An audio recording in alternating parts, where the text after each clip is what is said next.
News nation पर आपका स्वागत है। आपके साथ मैं हूं राकेश पांडे। शुरुआत करते हैं बड़ी खबर के साथ और बड़ी खबर यूपी से। चुनावों से ठीक पहले बीजेपी को बड़ा झटका लगा है। स्वामी प्रसाद मौर्य ने अपने पद से इस्तीफा दे दिया है। योगी कैबिनेट से इस्तीफा दे चुके हैं स्वामी प्रसाद, अब समाजवादी पार्टी में शामिल हो चुके हैं। बाकायदा अखिलेश यादव ने स्वामी प्रसाद के इस्तीफे का स्वागत किया है। उनका स्वागत किया है, उनके साथ एक तस्वीर उन्होंने अपने ट्विटर अकाउंट पर शेयर कर दी है कि स्वामी प्रसाद मौर्य और उनके साथ आने वाले नेताओं और समर्थकों का पार्टी में स्वागत है। इसका जिक्र अखिलेश यादव ने अपने ट्विटर अकाउंट पर भी कर दिया है। इस वक्त की बड़ी खबर यूपी की सियासत से। तीन तस्वीर आपके सामने है। पहली तस्वीर ये स्वामी प्रसाद मौर्य का वो लेटर है जो उन्होंने राज्यपाल को लिखा है, जिसमें उन्होंने जिक्र किया है कि वो योगी कैबिनेट से इस्तीफा दे रहे हैं। उपेक्षा हुई है, लिहाजा वो पद अपना छोड़ रहे हैं। अब वो शामिल हो चुके हैं समाजवादी पार्टी में। जल्दी इसका औपचारिक तौर पर ऐलान होगा। लेकिन एक ऐलान, जो तीसरी तस्वीर है, अखिलेश यादव ने अपने ट्विटर अकाउंट से कर दी है, जिसमें उन्होंने स्वामी प्रसाद मौर्य के साथ तस्वीर शेयर करते हुए लिखा है कि स्वामी प्रसाद मौर्य और उनके साथ आने वाले नेताओं और समर्थकों का स्वागत है।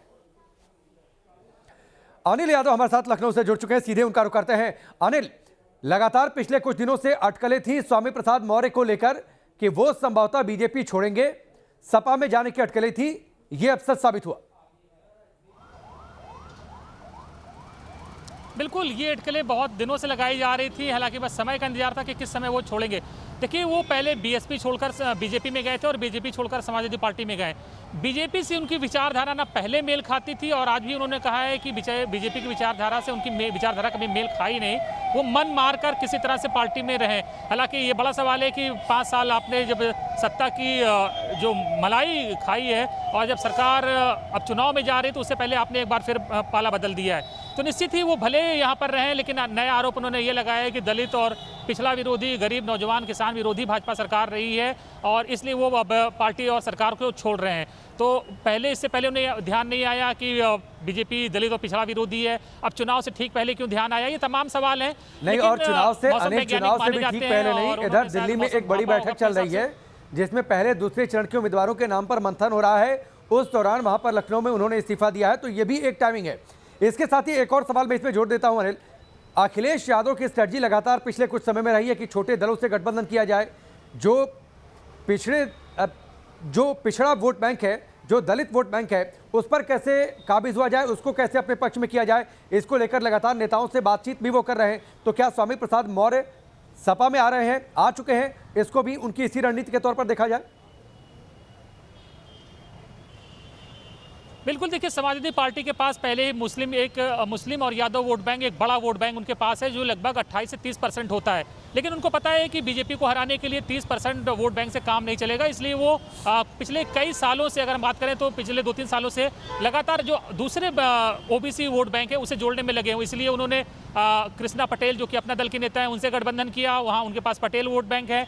और महान दल के नेता केशव देव मौर्य से वो उन्होंने गठबंधन किया क्योंकि उनके पास साख सैनिक कुशवाहा वोट बैंक है। और स्वामी प्रसाद मौर्य को भी लाए। स्वामी प्रसाद मौर्य समाज में उनका अपनी एक ठीक ठाक उनकी पकड़ है। मौर्य समाज के नेता माने जाते हैं और उनको शामिल करने की कोशिश इसलिए की गई कि अब अखिलेश को पता है, अखिलेश यादव को, कि एक सीट बहुत महत्वपूर्ण है और स्वामी प्रसाद मौर्य 2-3 सीटें उनकी ऐसी हैं जहां पर 2-3 सीटें वो बहुत आसानी से निकाल देंगे जिस भी दल के साथ जाएंगे। तो एक सीट का महत्व बढ़ जा रहा है, इसीलिए तमाम नेताओं को अपने साथ जोड़ रहे हैं।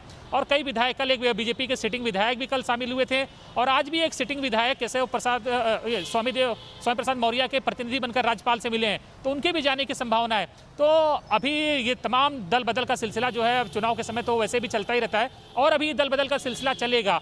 और बड़ी बात यह है कि इसमें बड़ी संख्या में लोग समाजवादी पार्टी में शामिल हो रहे हैं, बीजेपी के तमाम नेता शामिल हो रहे हैं। और अभी एक और नेता मंत्री हैं पूर्वांचल के, उनका नाम मैं अभी खुलासा नहीं करना चाहूँगा, लेकिन मुझे पूरी जानकारी है कि अगले 1-2 दिन में वो पूर्वांचल के एक और मंत्री जो हैं बहुत पिछड़े समाज से आते हैं, वो भी साइकिल पर सवार हो सकते हैं। उनकी भी लगातार बातें चल रही हैं और पूरी संभावना है कि वो भी जल्दी बेटी भी सांसद है, क्या उनको लेकर भी कोई खबर है? अभी चलेगा। देखिए, सांसद हैं वो बीजेपी से, लेकिन वो अभी पार्टी नहीं छोड़ेंगी। पार्टी छोड़कर अगर वो समाजवादी पार्टी ज्वाइन करेंगी तो उनकी सदस्यता चली जाएगी। वो जाहिर बात है कि स्वामी प्रसाद मौर्य जब जा रहे हैं तो उनकी बेटी भी समाजवादी पार्टी में जा रही है, लेकिन वो पार्टी की सदस्यता ग्रहण नहीं करेंगी। अभी वो सांसद बनी रहेंगी और हालांकि वो पूरी तरह से प्रचार प्रसार समाजवादी पार्टी के लिए ही करेंगी, लेकिन ऑफिशियली वो सदस्य नहीं बनेंगी, क्योंकि ऑफिशियल सदस्य बनेंगी तो सदस्यता चली जाएगी संसद की उनकी। अनिल, दो और नेता हैं, बड़े नेता हैं और इनके बड़े करीबी है धर्म सिंह सैनी और दारा सिंह चौहान। इनको लेकर भी काफ़ी खबरें सामने आई हैं पिछले कुछ दिनों में। अपना इनका एक ग्रुप रहा है। बिल्कुल, देखिए मैं नाम नहीं ले रहा था, आपने नाम ले ही लिया। दारा सिंह चौहान की ही बात हो रही है। मऊ से आते हैं क्योंकि दारा सिंह चौहान को पता चल गया है कि वहां से संजय चौहान के साथ समाजवादी पार्टी का गठबंधन हो गया है और प्लस ओम प्रकाश राजभर की पार्टी का भी मऊ में बड़ा वोट बैंक है। तो मऊ में यादव, मुसलमान, चौहान और राजभर, ये बिरादरी ऐसी है कि अब वहां पर पूरी तरह से समाजवादी पार्टी का पलड़ा मऊ में भारी हो गया है। तो दारा सिंह चौहान को लग रहा है कि मऊ से सीट निकलना मुश्किल है, इसलिए पूरी संभावना है कि दारा सिंह चौहान भी 1-2 दिन के अंदर साइकिल की सवारी कर सकते हैं। नहीं, मैंने नाम इसलिए भी ले लिया क्योंकि देखिए ये तीनों बसपा में थे, बसपा से भाजपा में आए थे, बसपा सरकार में मंत्री थे, यहाँ पर आए, यहाँ भी पद मिला। इसीलिए अब एक का चूंकि स्वामी प्रसाद मौर्य ने इस्तीफा दिया तो इसलिए इन दोनों लोगों का नाम भी जहन में आ गया और चूंकि पिछले कुछ दिनों से खबरें भी हैं। बिल्कुल, समाजवादी पार्टी से जो तमाम जो सीनियर लीडर हैं जिनसे हमारी रोजाना बात होती है, उन्होंने इस बात की ऑफ द रिकॉर्ड पुष्टि की है कि दारा सिंह चौहान की बात हो चुकी है अखिलेश यादव से और बस अब समय का इंतजार है कि वो मकर संक्रांति जो कि 14 तारीख को पड़ रही है उसके बाद कभी भी साइकिल की सवारी कर सकते हैं। क्योंकि देखिए मऊ का वहाँ का जो सियासत का गणित गुड़ा गणित जातीय समीकरण ऐसा है कि ओम प्रकाश राजभर और संजय चौहान के समाजवादी पार्टी से गठबंधन करने के बाद अब वहाँ से समाजवादी पार्टी बहुत ज़्यादा मजबूत हो गई क्योंकि यादव और मुसलमान वोट बैंक वहाँ पहले से ज़्यादा है, राजभर वोट बैंक भी वहाँ बड़ी संख्या में है और चौहान बिरादरी भी बहुत बड़ी संख्या में है और संजय चौहान भी समाजवादी पार्टी से गठबंधन कर चुके हैं। तो बहुत अनिल, एक चीज ये भी जानकारी मिल रही है कि स्वामी प्रसाद मौर्य की अखिलेश यादव से पिछले कुछ दिनों से लगातार बातचीत चल रही थी। स्वामी प्रसाद मौर्य समाजवादी पार्टी में आ जाएं, इसको खुद अखिलेश यादव व्यक्तिगत तौर पर देख रहे थे और इसीलिए टाइमिंग आप देखिए, एक और इस्तीफा देते हैं, इस्तीफे की खबर आती है, दूसरी ओर तुरंत ट्विटर अकाउंट पर वो तस्वीर भी पोस्ट कर देते हैं और पुष्टि कर देते हैं वो समाजवादी पार्टी में आ गए। और एक और टाइमिंग अगर मैं इसमें जोड़ दूं, इधर दिल्ली में बैठक चल रही है जिसका हमने पहले जिक्र किया था, पहले और दूसरे चरण के नामों को लेकर। बिल्कुल, देखिए ये बहुत दिनों से संपर्क में थे, हालांकि टेलीफोन कन्वर्सेशन नेताओं में नहीं हो रहा। अखिलेश यादव इस वक्त टेलीफोन पर दूसरे नेताओं से बहुत कम बात करते हैं क्योंकि वो आरोप लगा चुके हैं कि उनका टेलीफोन टैप किया जा रहा है। तो ये मैन टू मैन मैसेंजर वहाँ पर मैसेज भेजे जाते हैं और मैसेंजर के जरिए बात होती है, अपना संदेश वहाँ के एक दूसरे के यहाँ भेजते हैं। तो बहुत दिनों से संपर्क में थे और इसीलिए देखिए उधर इस्तीफा हुआ, उधर अखिलेश यादव ने ट्वीट कर दिया कि स्वामी प्रसाद मौर्य का स्वागत है।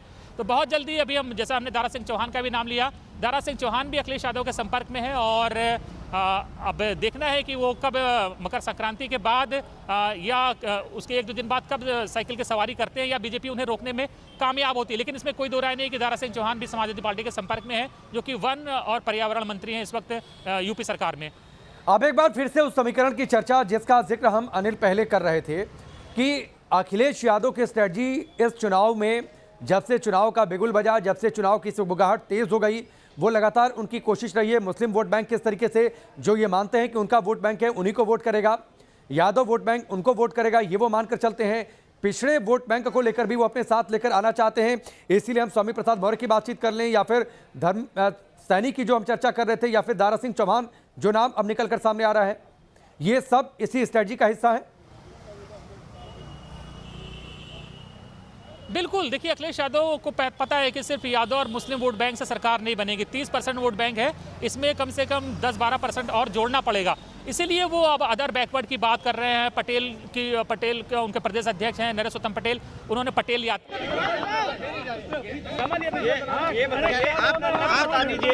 रोशनलाल वर्मा विधायक हूँ मैं, विधायक कितने विधायक छोड़ के जा रहे हैं? कितने विधायक छोड़ के जा रहे हैं? रोशनलाल जी कितने विधायक छोड़ के जा रहे हैं? कितने विधायक छोड़ के जा रहे हैं? अरे जो क्या हो रहा है? अरे ये बताइए कितने विधायक छोड़ रहे हैं? स्वामी जी का स्वास्थ्य कितने विधायक छोड़ रहे हैं? था, इसलिए वो नहीं आए। कितने विधायक छोड़ रहे हैं? ये मुझे जानकारी नहीं है। आपने छोड़ दिया? आप भी इस्तीफा दे रहे हैं? हम इसके बाद हम देंगे। आप देंगे इस्तीफा? आप कौन है? मैं विधायक हूँ। जी जी।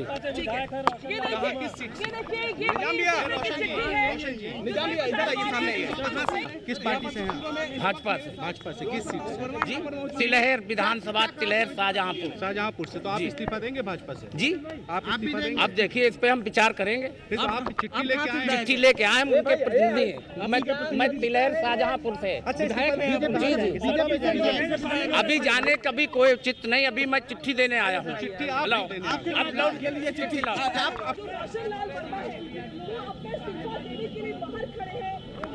अरे वो नहीं बात करेंगे, अंदर जाने दीजिए, जाइए आप अंदर जाइए। तो आप स्वामी प्रसाद मौर्य का इस्तीफा लेकर आए हैं? अरे मैं तो विधायक हूँ भाई, अभी हमारा नहीं फाइनल है क्या है। तो आप भी जा रहे हैं क्या समाजवादी पार्टी में? जी आप भी सपा में जाएंगे? अभी विचार नहीं किया, विचार करेंगे। विचार करेंगे। और भी विधायक साथ में जा रहे हैं आप लोगों के साथ? अभी इसका पता नहीं, 4-6 दिन में पता लगे क्या स्थिति है। तो कई मंत्रियों की भी जाने की सूचना हाँ है, सूचना है। अरे सुन रहे हैं रोशन लाल वर्मा जो कि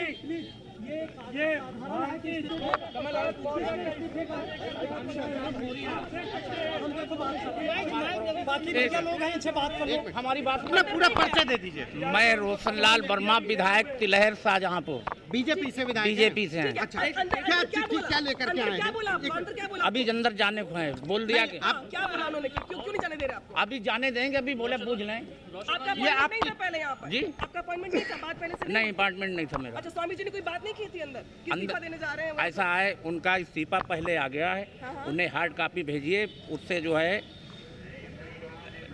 उन्होंने अपना इस्तीफा कैसे भेजा? ईमेल पे भेजा? ईमेल भेज दिया। ये हार्ड कॉपी लेकर के आए हैं? हाँ, हार्ड कॉपी। ये स्वामी प्रसाद मौर्य की जो चिट्ठी लेकर के आए, क्या और भी लोगों का आप भी अपने बारे में निर्णय क्या कर रहे हैं? ऐसा है, इसके पहले इनका इस्तीफा हो जाए, इसके बाद निर्णय होगा। स्वामी जी आप भी जा रहे हैं? कितने विधायक हैं? अभी आपको कल 14 तारीख तक जानकारी हो जाएगी। 14 को ज्वाइन करेंगे पार्टी समाजवादी पार्टी? 14 तारीख तक जानकारी। ये स्वामी प्रसाद मौर्य की जो चिट्ठी है, इसको लेकर के शाहजहांपुर के विधायक श्याम कुमार वर्मा जी आए हैं शाहजहांपुर तिलहर से। अभी निर्णय नहीं हुआ। अभी मैं स्वामी प्रसाद मौर्य जी की चिट्ठी लेके आया हूँ। विधायक है, बीजेपी के विधायक हैं। आपने अपने बारे में क्या निर्णय? अभी विचार करेंगे, बैठ के बात करेंगे। अच्छा, ऐसे कितने लोग हैं जो कि बैठ के विचार करने वाले हैं? अब ये तो 4-5 दिन में पता लगेगा। हाँ, बुझा है। तो आप सुन रहे थे रोशन लाल वर्मा शाहजहांपुर से विधायक हैं। स्वामी प्रसाद मौर्य का जो इस्तीफा है उसकी हार्ड कॉपी लेकर राजभवन पहुंचे हुए थे। अब से थोड़ी देर पहले की ये तस्वीर है। अनिल हमारे साथ जुड़े हुए, सीधे उनका रुख कर देते हैं। अनिल, देखिए एक अलग स्थिति है। रोशन लाल वर्मा 10 बार उनको अपना परिचय भी देना पड़ा मीडिया के सामने। सवाल उनसे पूछा गया, आप अपना परिचय तो देते जाइए। कह रहे हैं हम भी इस्तीफा दे देंगे, हो सकता है अभी आखिरी फैसला नहीं किया है। इसके साथ ही एक और नाम की बड़ी चर्चा हो रही है कि जिसका जिक्र शायद आप कर रहे थे या पहले भी इस तरीके की बातें हुई। भगवती सागर भी स्वामी प्रसाद मौर्य के घर पर संभवतः पहुंचे हुए हैं उनसे मिलने के लिए। तो जिनका टिकट कटने की संभावना है, चूंकि यहां पर बैठक चल रही है, वो सभी अब पाला बदल लेना चाहते हैं। देखिए निश्चित ही, देखिए ये आरोप पहले से लगते रहे हैं कि सरकार की कार्यशैली से बहुत से विधायक खुश नहीं हैं, क्योंकि हमें भी पता, आपको पता है कि सरकार में विधायकों की सुनी नहीं गई है। थाने पर और थाना स्तर पर, डीएम स्तर पर, तहसील स्तर पर विधायकों की इतनी सुनवाई हुई नहीं, क्योंकि जो अधिकारी थे वो लखनऊ से निर्देश हासिल करते थे और छोटे छोटे काम के लिए भी विधायकों को लखनऊ से पैरवी करानी पड़ती थी। तो इसको लेकर नाराजगी थी, और जब विधायक और सांसद क्षेत्र में जनता के काम नहीं करा पाएगा तो फिर चुनाव में उसे जाना होता है तो बहुत मुश्किल उसके लिए हो जाती है। तो ये विधायकों के आरोप हमेशा से रहे हैं, और सबको पता है कि बड़ी संख्या में विधायक विधानसभा में धरने पर भी बैठ गए थे सरकार के खिलाफ। तो निश्चित ही अब उनके पास मौका है। उनकी मजबूरी थी कि पूर्ण बहुमत की सरकार थी, वो मुंह नहीं खोल पा रहे थे, उनकी सुनी नहीं जा रही थी, उनका ऐसा कहना था। लेकिन अब चुनाव के समय उनको लग रहा है कि हवा का रुख दूसरी तरफ है, तो जाहिर बात है सब अपने अपने हिसाब से आकलन कर रहे हैं और अपने लिए सुरक्षित ठौर ठिकाना तलाश रहे हैं। तो अब स्वामी प्रसाद मौर्य जा रहे हैं, दारा सिंह चौहान की भी जाने की आशंका व्यक्त की जा रही है। तमाम विधायक पहले से ही उनके नाम पाइपलाइन में हैं कि वो जल्दी समाजवादी पार्टी का दामन छोड़ सकते हैं। तो निश्चित ही अभी ये घटनाक्रम लगातार चलता रहेगा। और अभी खरमास चल रहा है, खरमास में बहुत ज़्यादा फैसले लोग लेते नहीं हैं। तो ऐसे में अब जब 14 तारीख को मकर संक्रांति होगी, खिचड़ी के रूप में मनाई जाती है उत्तर भारत में भी, तो उसके बाद ये बड़ा फेरबदल दिखेगा। तभी तमाम दल अपनी लिस्ट जारी करेंगे, और जब लिस्ट जारी करेंगे तो इनको टिकट नहीं मिलेगा, वो दूसरे दलों में भाग दौड़ करेंगे। तो अभी हमें इंतजार करना पड़ेगा। और उसके बाद अभी जाहिर बात है कि यूपी बहुत बड़ा स्टेट है, 403 विधानसभा सीटें हैं, हजारों की संख्या में नेता हैं, बड़ी संख्या में विधायक हैं, सांसद हैं। तो दौड़ भाग दल बदल तो बहुत ही होना तय ही था। और अब ये देखना है कि कौन पार्टी बीजेपी के पास सबसे ज़्यादा विधायक है, तो जाहिर बात है कि वहाँ सबसे ज़्यादा भगदड़ वहीं देखने को मिलेगी अगर टिकट जिनको कटने की जिनकी संभावना होगी। तो ये भगदड़ का सिलसिला भी जारी रहेगा, आया राम गया राम चलता रहेगा। और देखिए बीजेपी को सीधी लड़ाई लोग कह रहे हैं कि समाजवादी पार्टी और बीजेपी में सीधी लड़ाई है, तो इन्हीं दोनों दलों में लोग ज्यादा ठौर ठिकाना तलाशने की कोशिश करेंगे। लेकिन अनिल एक बात बताइए, 3-4 विभाग इनके पास, स्वामी प्रसाद मौर्य के पास, बसपा के बाद भाजपा में आए थे, सरकार बनी, कैबिनेट में भी जगह मिली, चुनाव से ठीक पहले नाराजगी, हालांकि इन्होंने जो इस्तीफा भेजा है, जो लेटर लिखा है, उसमें किसानों की बात की है, दलितों की बात की है, उनकी उपेक्षा बताया है। नाराजगी या कोई और वजह क्या है? Inside story. देखिए इनसाइड स्टोरी यही है कि इनको श्रम विभाग मिला हुआ था। श्रम विभाग बहुत एक कहते हैं जिसको मलाईदार विभाग नहीं माना जाता, बहुत इंपॉर्टेंट विभाग नहीं है। जबकि आप याद करिए बीएसपी सरकार में मायावती जब मुख्यमंत्री थी, उनके बाद 2 ही मंत्री सुपर पावर हैवी वेट मंत्री माने जाते थे, एक नसीमुद्दीन सिद्दीकी, दूसरे स्वामी प्रसाद मौर्य। तो बहुत हैवी वेट मंत्री थे, बहुत बड़े बड़े मंत्रालय थे इनके पास बीएसपी की सरकार में। तो जाहिर बात है कि जब उन्होंने इतने बड़े बड़े मंत्रालय चलाए हैं, इनका रसूख रहा हो सरकार में, बहुत हैवी वेट मंत्री रहे, नंबर 3 माने जाते थे सरकार में। उसके बाद बीजेपी सरकार में एक गैर मामूली सा श्रम विभाग दे दिया गया, तो निश्चय है उनको अच्छा नहीं लगा होगा और वो कोई अपने लिए एक बड़ा मंत्रालय चाह रहे होंगे, लेकिन वो आस पूरी नहीं हुई। तो नाराजगी तो उनकी पहले से ही थी, पहले भी वो नाराज रहते थे सरकार से। हालांकि बीएसपी पूर्ण बहुमत की सरकार थी, 300 से ज़्यादा सीटें थी, इसलिए खुलकर कभी वो अपनी बात कह नहीं पाए, ना बगावत कर पाए। और अब चुनाव से पहले उन्होंने आखिर उनके मन में जो था वो पाला बदल दिया। सबको पता था कि वो नाराज थे श्रम विभाग मिलने से, क्योंकि वो किसी अच्छे मंत्रालय की वो उम्मीद कर रहे थे। अनिल एक चीज और ये भी कहा जा रहा है कि अगर आपके पास इस बाबत कोई जानकारी हो कि स्वामी प्रसाद मौर्य अब समाजवादी पार्टी में तो खैर जा ही चुके हैं, इसके पीछे एक एजेंडा उनका अपने बेटे का पॉलिटिकल करियर भी है, क्योंकि ऊंचाहार सीट से वो पिछली बार चुनावी मैदान में थे, बेहद कम अंतर से हार गए थे। समीकरण शायद वहां पर बहुत ज़्यादा बीजेपी के पक्ष में नहीं है। समाजवादी पार्टी से ये आश्वासन मिला है कि उनके बेटे को भी टिकट वहीं से मिलेगा। बिल्कुल, देखिए बात इनकी हो चुकी है और माना जा रहा है समाजवादी पार्टी स्वामी प्रसाद मौर्य के कहने पर 4 से 5 टिकट जो है उन्हें देगी, और जिसमें वो चाहे अपने समर्थकों को दें चाहे अपने बेटे को दें, उनको कम से कम 4 से 5 टिकट मिलेंगे। बीजेपी इतने टिकट उनको देने को तैयार नहीं थी, हालांकि उनकी बेटी सांसद बीजेपी से पहले ही बन चुकी हैं। तो 4-5 टिकट स्वामी प्रसाद मौर्य उनकी बात बन चुकी है, इसीलिए वो समाजवादी पार्टी में शामिल हुए हैं। अब वो चाहे अपने बेटे को लड़ाएं चाहे बाकी अपने समर्थकों को लड़ाएं। निश्चित तौर पर एक बार फिर से आपको बताते हैं बड़ी खबर और बड़ी तस्वीर। अनिल लगातार हमारे साथ बने हुए हैं। ये एक तस्वीर जो हमने टेलीविजन स्क्रीन पर रखी है, अब से थोड़ी देर पहले दलितों, पिछड़ों, सब लोग खड़े हैं लाइन में, किसानों, बेरोजगार नौजवानों, छोटे लघु मध्यम व्यापारियों के खिलाफ सरकार के रवैये को देखते हुए उत्तर प्रदेश योगी सरकार के मंत्रिमंडल से मैंने मंत्री पद से इस्तीफा दिया। पत्र मैंने श्री राज्यपाल जी को भेज दिया और इस्तीफे के कारण का उल्लेख भी उस पत्र में दिया है, जिसकी सूचना मैंने आप लोगों को, मीडिया वालों को भी प्रेषित कर दी है। आपके साथ और कौन कौन लोग हैं जो आपका अभी जिक्र कर रहे थे इससे पहले कि जो छोड़ना अभी क्या वजह है उनके? 1-2 दिन मैं अपने प्रदेश के कार्यकर्ताओं समर्थकों से बात करूंगा और कौन कितनी संख्या में आ रहा है इसका आंकड़ा मैं 2 दिन बाद बताऊंगा। समाजवादी राष्ट्रीय अध्यक्ष अखिलेश यादव ने फोटो भी ट्वीट करी, तो क्या आप समाजवादी आज ज्वाइन करेंगे? भाई मैं राजनीतिक व्यक्ति हूं, तो कहीं ना कहीं किसी न किसी राजनीतिक पार्टी से वार्ता हमें करनी ही होगी।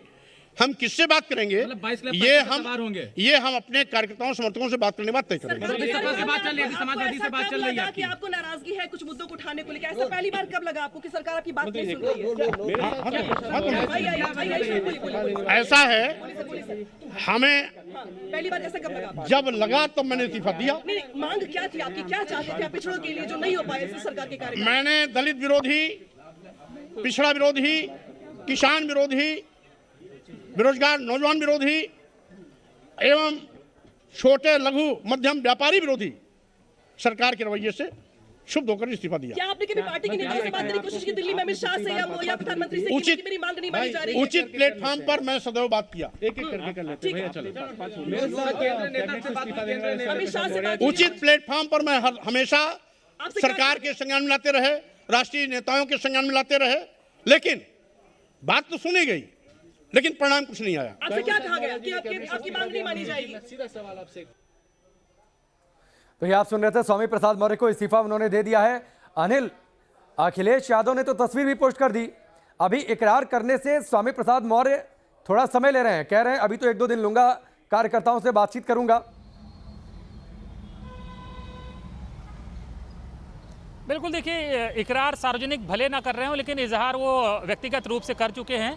और अखिलेश यादव का ट्वीट बता रहा है कि बस औपचारिकता भर है। और हमारे जैसे जानकारी मिल रही है कल अखिलेश यादव एक बड़ी प्रेस कॉन्फ्रेंस करेंगे और उस प्रेस कॉन्फ्रेंस में स्वामी प्रसाद मौर्य अपने समर्थकों के साथ समाजवादी पार्टी का दामन थामेंगे और इस बार चुनाव में साइकिल पर सवार होकर निकलेंगे। ठीक है अनिल, उन्होंने कहा कि मैंने इस्तीफा क्यों दिया, इसका जिक्र मैंने अपने रेजिग्नेशन लेटर में कर दिया है। वो कह रहे हैं दलितों की उपेक्षा हुई, किसानों की उपेक्षा हुई, पिछड़ों की उपेक्षा हुई।